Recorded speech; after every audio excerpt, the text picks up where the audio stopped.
Welcome back, class. We are starting the next topic, which is list processing in Scala. And also, towards the end of this set of videos, we'll learn a little bit about tuples. Tuples are essentially like lists, and also something called case classes. So those are the three main data structures we will be learning in this set of videos. So this set of videos is for the week of April 13th, and it will follow the Scala 3 slides and Jupyter notebook. Okay, so you can see that this is the Scala 3 notebook, and let's go to the front of it. Okay, and I will be posting the slides both in HTML as well as the Jupyter Lab formats. So let's get started. Okay, lists is a very fundamental data structure in functional programming. Okay, if you remember or recall Lisp, which is one of the early functional programming languages invented for way back in the early 60s, late 50s and early 60s at MIT, Lisp or list processing, and the core data structure there was the list. And it plays a very important role in functional programming, so it's very important to really be on top of lists. Okay, all right. We're going to learn lists in Scala. Okay, and it's just an ordered list of items. I mean, list is pretty intuitive, so let's dive deep into the examples. Okay.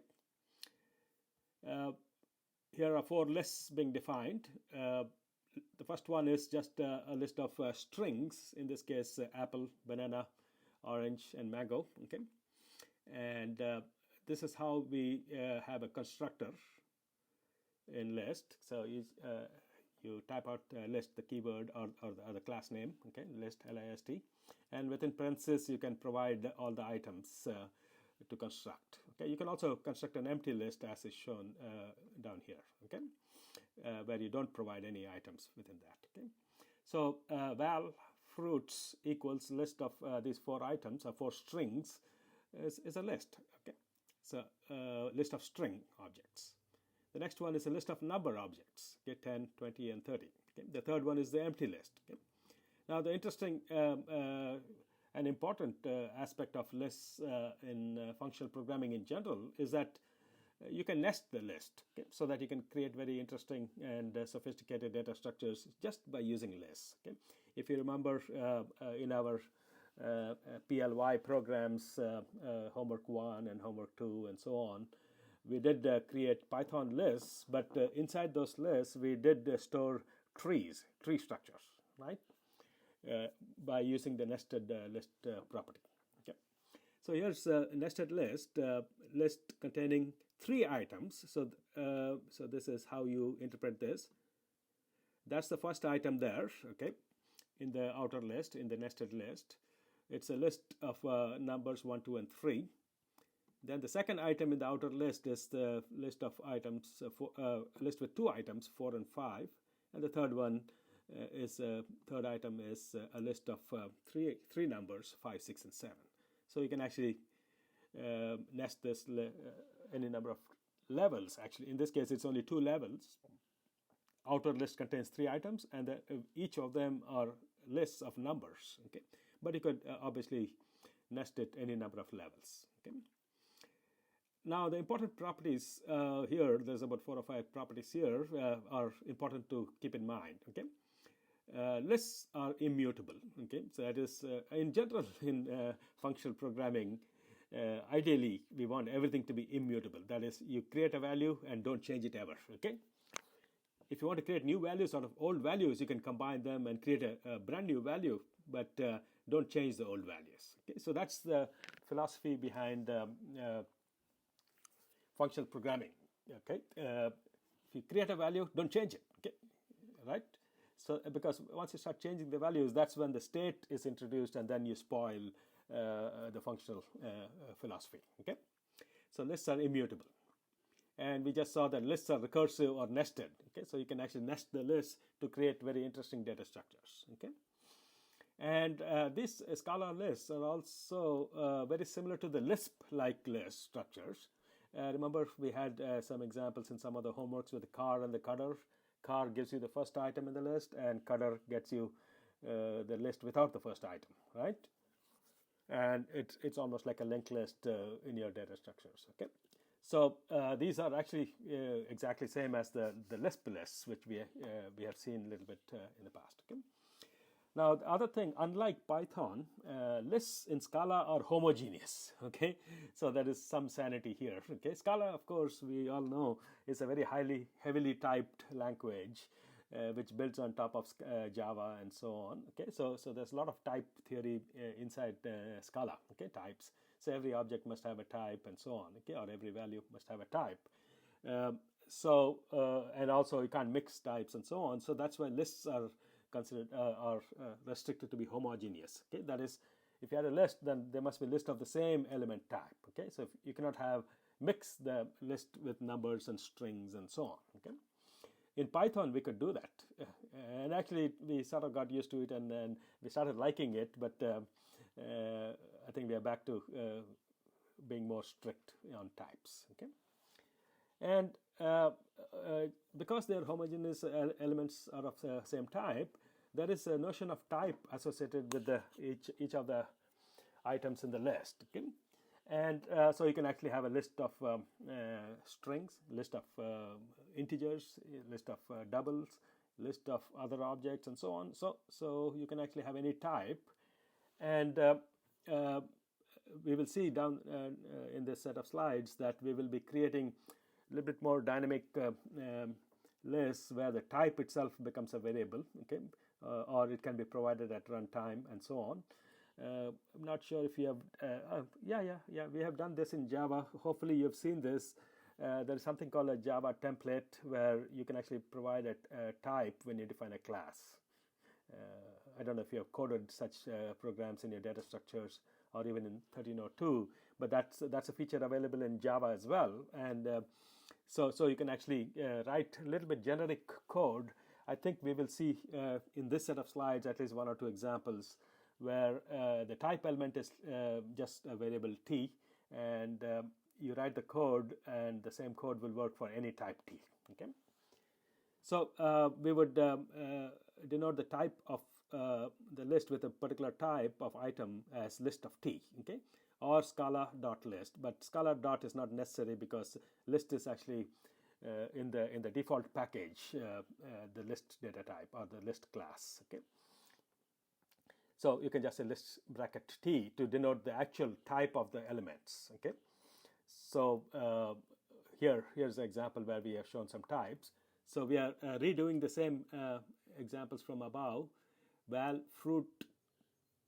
Earlier we just said equals list of, and we wrote the strings, right? But now we say fruit colon list bracket string. Okay, so this specifies the type. Okay, now like I said, Scala is pretty smart, the Scala interpreter or the compiler, and it can infer a lot of types. So that's why this list bracket string is not necessary, because on the right side of the assignment statement, actually this is not an assignment statement, but this is, you know, I told you that in functional programming there's no assignment statements, there's no for loops, there's no while loops, and so on and so forth, right? So this is just assigning a value to this variable, okay, fruit, and it gets fixed because of the fact that we used a VAL there, okay. Anyway, on the right side is list of apple and mango, and apple and mango are in string, right? So Scala is smart enough to figure out that this is a list of strings, okay. But if you want to specify the type of fruit, you would say list bracket string like this here, okay, like that. And the next one is a nested list, okay. So the type would be something like that, highlighted here. List of, each item itself is a list of integers, correct? So that's why you say list bracket int bracket. Okay, so that's the type for the nested list. And for empty lists, because we don't know what type of items are going to be added to this, we define something. Oops, again I double clicked too fast. Okay, so you define something called actually there's a default type called nothing, in the Scala hierarchy, there's at the bottom of the Scala hierarchy there's something called nothing, okay, and at the top there is something called any or anything or something like that. You see? Anyway, nothing is a type which basically corresponds to the empty set of objects actually. So that's a type you can use if you don't know what elements you're going to add to this. Okay. Now, of course, you could say list of a string here and still provide an empty list there, and then with the intention that in the future you're going to modify this list. Although, like I told you, we don't modify things. Okay, as soon as you put val here, you cannot modify this. Okay, of course, you can take this and manipulate in the sense that use this as a part of a value which you're going to create. Okay, but try to stay with vals. Okay, so I did talk to one of the students doing homework or homework quiz or home quiz 1, and in problem 3 or 4 they needed to define a variable, so they said var there. Okay, I said don't do that. Okay, try to avoid var. Okay, because that gives you the option to change the value, and which is against the philosophy of functional programming. All right. Okay, so we have lists and then list homogeneous objects within the list, and this is how you define the types of the list. Okay.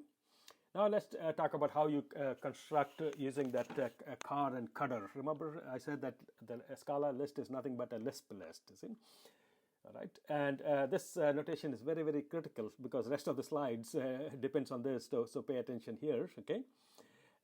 Let's talk about the list constructor first. Okay, just a tiny bit of. I think it ends there. Yeah, it's all shown here. Okay. So. If you want to start constructing lists, you must construct them. Of course, we gave syntax on how to create a list with the list constructor shown above there, okay? Like list, like this here, all right? But if you want to dig deeper into how that list would be constructed here, this list of apple and mango, okay, internally, okay? And actually this internal construction is available to the programmer as well using this particular operator called the two colons next to each other. Okay, it's called the construction operator. Okay, construction operation, 2 colons. Okay, and it's pronounced cons, which is available from Lisp. Okay, so this is a concept from Lisp, and also there's a special list called NIL. Okay, which is the empty list. Okay. Now, we did see an empty list just a tiny bit above. That's an empty list. And actually, that's one way of writing nil. Okay, so list left parenthesis, right parenthesis is exactly same as NIL internally. Okay, and now NIL is available to the programmer as well. Okay, so you could have said NIL instead of list parenthesis above that. Okay, anyway, we have an empty list which is denoted by NIL, N capital, by the way, okay, N capital IL. This is all case sensitive, okay, all right. So that's the empty list, nil, and then the colon is the cons operator, okay. What it does is that it allows you to add a new element in front of an existing list, okay. So given a list, now you might say, how do you create a list? I mean, start with the empty list, okay, NIL, okay. And then if you want to add one item to it, you can add it to the front of that list, okay, the front. So that's how the cons operator works, okay. So here's how the cons operator would work, okay, or is provided in the syntax. Let's say x is a variable and xs is a variable, okay. X is a variable which has a single element, okay, which is the value of a single element, and xs, the s is for plural x, okay, xs. XS is a list of items, let's say, okay. So XS is a list and X is a single item. So when you say X double colon, okay, colon or double colon, I call it, okay, or cons, actually that's a better way to pronounce this. X cons XS, okay, that's how I should say.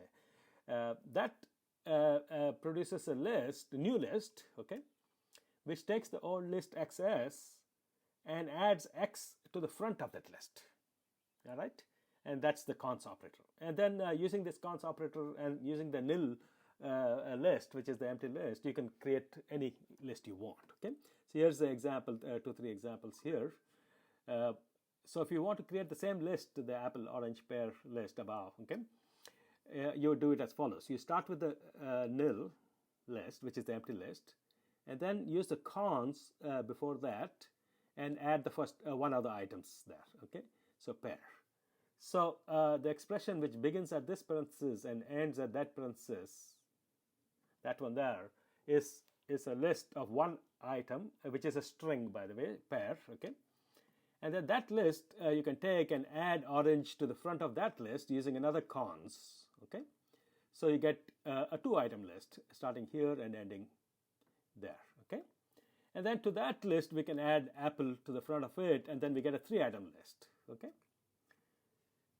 so this fruit variable, okay, actually you should have a val in front of it. I didn't show that here. Okay, maybe we should. Okay,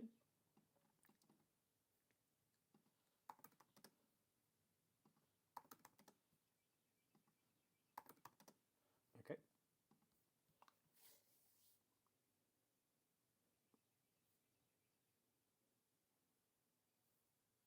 here you go. Okay, well, fruit equals, and then using the cons operator, we are showing how to construct that. Now, this is exactly same as, or not this one, but I guess it's not the same there, but it's the same list where if you created using list and then parentheses and then listing these 3 items there. Okay. Internally, this is how it's constructed. Okay. And here's the list with 1, 2, 3, 4. Okay, 1 colon colon parentheses, 2 colon colon parentheses, 3 colon colon parentheses, 4 colon colon nil. Okay, so you start with a nil empty list, put 4 in the front of it, and then 3 to the front of that list, which is obtained by adding 4, right? And then 2 in the front of that, and then 1 in the front of that, and then you get the 1, 2, 3, 4 list. Okay, and of course, if you want to create an empty list, empty equals nil. Okay.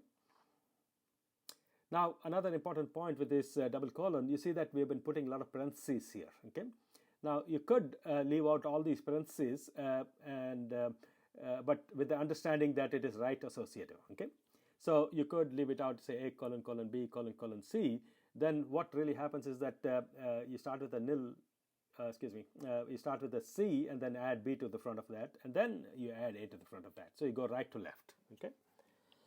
I mean, I'm always paranoid about parentheses, so I try to throw in as many parentheses as possible, so I don't get confused myself. Okay. All right. So all of you understood how lists are constructed. Now this is exactly how it's done in Lisp as well, in the programming language Lisp. Okay. Cons. I mean, the syntax may not be colon colon, but they probably have a little different syntax there. Okay. Cons. I think it's called cons. C-O-N-S. That's a function called cons. Okay. Now let's get into. So all of us know now that lists are. List is an important data structure available in Scala. You can use the cons operator to create lists, starting from the empty list. Okay, nil. Okay. And then lists are homogeneous and nested. So those are the 2 important conditions to remember. Lists are homogeneous means you cannot have mixed element types. Okay, and the other condition is nested is very critical. Okay, because that's where you get the power of this data structure. Okay, so now let's get into the operations and also something called patterns, and this is important and very peculiar to Scala, so we had to get used to it because we'll write a lot of code using this patterns idea. Okay, so let's look at list operations. There's a whole bunch of them. Actually, if you go to the documentation, you'll probably see about 80, 50, 40, I don't know how many, so many different operations. You cannot memorize all of them. If you need, you can always look up the documentation to figure out a particular way to do certain things. Okay, but here we'll discuss about 7, 8, or 10 different operations, which are basic and also important to sort of memorize and start using. Okay, all right. So there's these 3 first. Okay, the head, the tail, and is empty. Okay. Obviously, in a list, you want to know what is head is exactly the same as the car. Okay, so it's called head here. Okay, head is the first element of the list, and the tail is the cutter, CDR. Okay, tail, it's called tail here. The list composed of all elements except for the first. Okay, So you can already see that we are already have the ability of Lisp-like functions, car, cutter, and cons. Okay, and is empty is a Boolean function or operator. Okay, Boolean operators. It will tell you whether it is true or false. Okay, whether the list is empty or not. Okay. So if you look at this previous list in which we had the apple, orange, and pear. Okay, so list of fruit, right? That's called fruit up there, right? Yeah. Fruit.head would be apple, right? And fruit.tail.head would be the second item, right? Why do you understand that? Because fruit.tail would be everything but the first item. So apple will be dropped, okay? Just go back to this list so you can see you have apple, orange, and pear, okay? There are 3 items in the list, okay? Apple, orange, pear. So fruit.head would be apple, the first item. Fruit.tail would be the list orange and pear, okay? And the head of that will be orange. So this is how you get to the second item, the third item, the fourth item, okay? Fruit.tail.head. If you want to get to the third item, it will be fruit.tail.tail.head, okay? So you have to do 2 times tail and then 1 head, and then you get the third item, okay? Because every tail drops 1 item, okay? And of course, if you do try to take an empty list and try to get the car of that or the head of that, you should get an error, right? So you will actually get something like some error like that if you say empty.head, okay? All right, so there's a head, tail, and is empty, okay? Those are the head and tail are the car and the cutter, okay? Very basic operators, okay? So we have cons, which is the double colon, car, which is the head, and cutter, which is the tail, okay? And of course, ability to check whether the list is empty or not, okay? Now, let's look at this patterns concept, very important, okay? So let's look at the patterns concept, okay? Now, in a lot of the code we write, we have to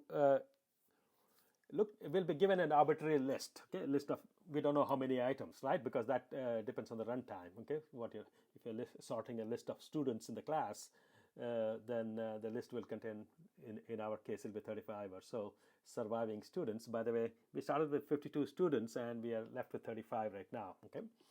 But I do want all the 35 to stay strong, okay? And complete the class, okay? All right. So the list size is not known to you at compile time when you're writing the program. So you would like to sort of get some handle on the list, okay? And a typical handle would be have the ability to get the head and the tail, okay? Because like I said many times, functional programming, there are no for loops, there's no while loops, there's none of that, state business, right? So when you start processing lists, you would have the need to do iterative calculations, right? So you would use recursion there, okay? So recursive functions is what we write in functional programming, okay? And to get the recursion, typically you'll have to break the list into 2 parts, and the typical breakup is the head and the tail, okay? The car and the cutter, okay? So given an arbitrary list, we'd like to instantiate the head and the tail quickly, okay? We can always say h is equal to list.head and t equals list.tail with 2 statements, okay? But that is not, I mean, it's fine, you can do that, but there's a more compact notation, okay? And that's what we are learning here, okay? There's a more compact notation to quickly peel off the head and the tail, okay? And that's this one here, list pattern, okay? So that's called a list pattern, p colon colon ps, or actually we already seen it, x colon colon xs, okay, before, okay? That pattern is called the list pattern, and it basically, given a list, and if that list, arbitrary list, matches this pattern, then p is the head of the list and ps is the tail of the list, okay? That's all that is, okay? And of course, there's a pattern for nil, which matches the empty list, okay? This pattern is not very interesting, okay? We may not use it very much, but that is one way to create items, okay? So actually I'm more interested in the first 2 patterns here, okay? Because those are the 2 we use, these 2, in all the programming we'll be doing or looking at the code which we'll be writing here, okay? All right, so that's a list pattern, and we'll see how to use the list pattern in code, okay? All right, let's play around with this pattern a little bit and see whether we understand. There's about 3 or 4 examples, tiny examples here, and see whether we get it right. Okay. So what is here's 1 colon colon 1 double colon 2 double colon XS. Okay. What does this denote? Okay, it denotes some list, right? We don't know what list denotes. Okay, exactly. But we do know that that list must have 1 in the front as the first item and 2 as the second item, you see. And after that, we don't know what is there, okay. So this particular pattern, 1 double colon 2 double colon XS, where XS is a variable, okay, will match any list which begins with the number 1 followed by number 2. But after that, you could have anything else, okay. So we don't know what it is, okay. So this is the pattern. Okay, so list patterns are patterns which match any type of list, but with certain restrictions. Okay, so the next one is X colon colon nil. Okay, what does this pattern match? Okay, nil is an empty list, we know, and X is the first item in that in the new list. We are adding X to the front of the empty list. Okay. So this pattern, X colon colon nil, will match a singleton list, that is a list with 1 item. Okay, that item could be anything. Okay, but it'll be this list cannot match a 2-item list. It cannot match a 0-item list. Okay, so this is a pattern. Okay, so it can match any number of lists, but all of them must have only 1 item. Okay, in the previous case, 1 colon double colon 2 double colon XS. It can match any type of list, any list you want, okay? Except the condition is that the first 2 items must be 1 and 2, okay? So that's a pattern, okay? So pattern is when you have multiple matches, but each of the match has a restriction, okay? Now this one here looks somewhat like the first example, list of 1 double colon 2 double colon XS, okay? You may be tempted to saying that it's the same as that, but actually it's not. It's actually creating a list out of another list, okay? So it's a single item list. Okay, so this is a single item list, and that item is a list which has 1 and 2 in the first 2 elements, and then may have anything else after that. Okay. So these are patterns, and you had to get used to these patterns. Hopefully, we'll not write too many complicated patterns, but some of these are pretty good enough. Okay. Now here's one last question on the patterns. What can you say about the length of this list which is described here? Okay, this is a list pattern. Okay, X double colon Y double colon list of XS comma YS double colon ZS. Okay, and here I'm not interested in what the list contains, but I'm asking you, what can you say about the list which match this pattern as far as the length is concerned? How many can you say? Make a statement about the length. And the answer is yes, we can. Any list which matches this pattern must have at least 3 items.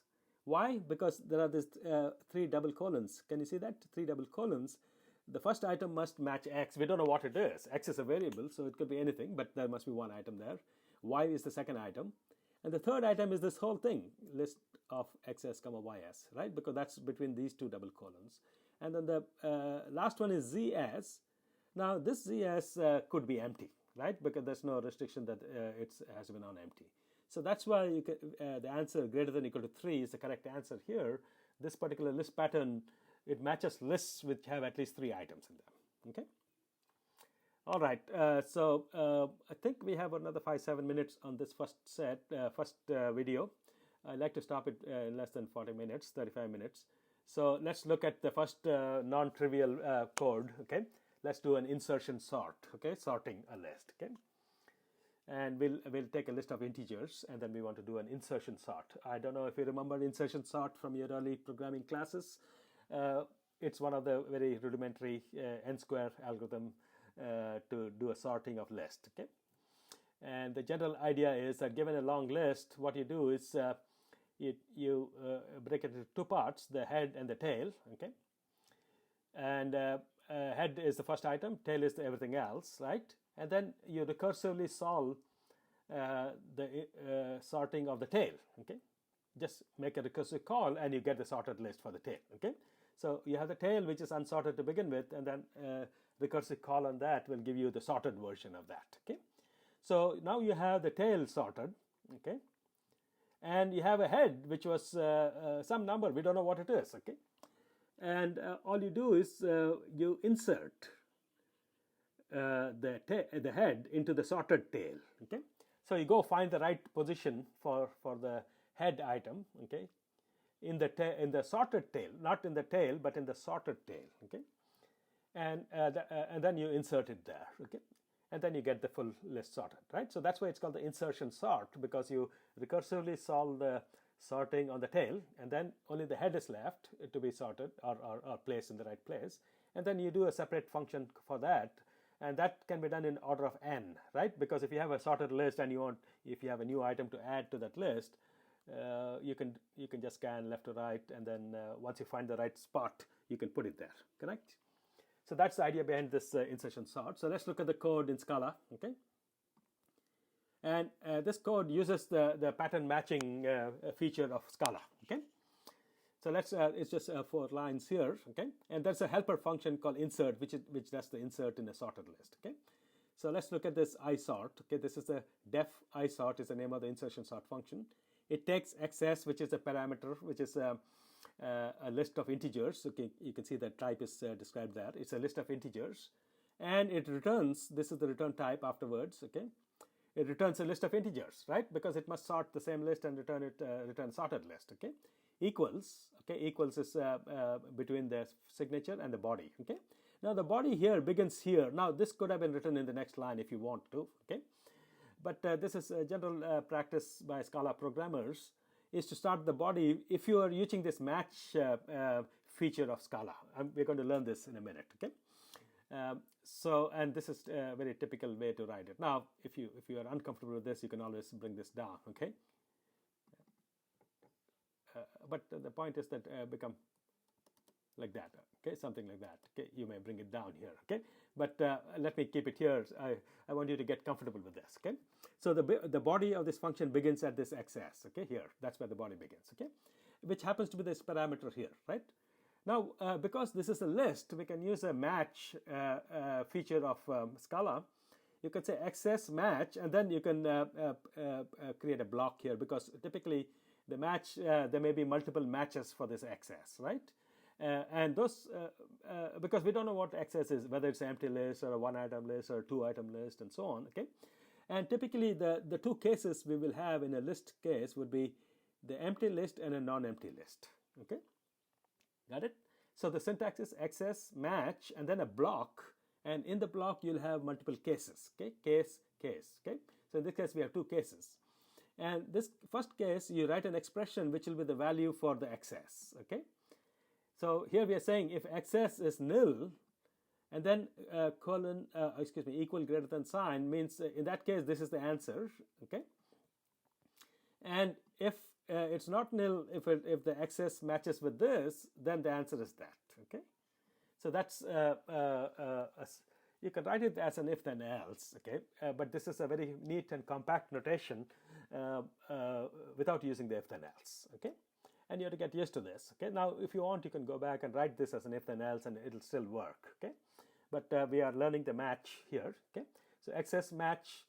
XS is the list, input list, and we are saying if it matches a nil. Okay, now let's look at the logic here. If you are given empty list as the value for XS, what will be the answer?